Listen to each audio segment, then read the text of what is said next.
All right, guys, welcome back to Algebra 3. Today is Thursday, April the 2nd. We're continuing section 1.6. Today we're going to look at solving radical equations. So these equations are going to have square roots involved in them. This first example is found on page 123. This is the first one in example 4, or 4a. And note it reads the square root of the quantity 2x plus 7 minus x equals 2. And so the first thing we're going to have to do is isolate or get by itself this radical, meaning this x, this minus x, needs to go to the other side. Let's add an x to both sides. We'll be left with the square root of 2x plus 7 equals, and then you can say 2 plus x or x plus 2. I'm going to say x plus 2.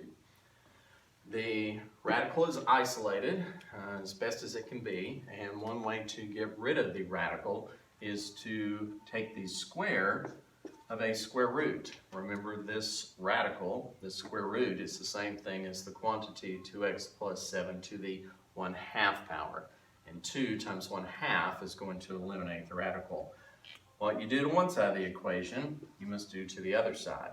Now we've got a binomial squared. So we're going to have to FOIL or use special products, either one. So we're left with 2x plus 7. So that was the goal, was to eliminate the radical. However, on the right hand side, we've got x plus 2 times the quantity x plus 2. Up 2x plus 7 equals x squared. Inside and outside are 2x each. 2x plus 2x is 4x, and 2 times 2 is 4. Now to solve an equation, we want to set it equal to 0.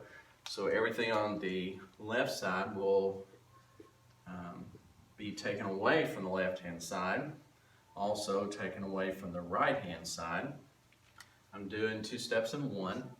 Get 0 equals x squared plus 2x minus 3.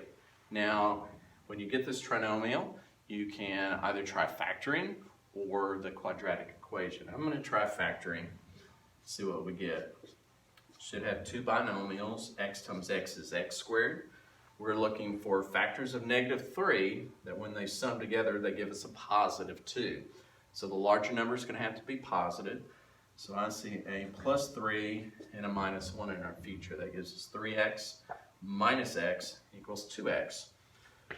Now, algebraically, the zeros for this equation are going to be -3 and positive 1.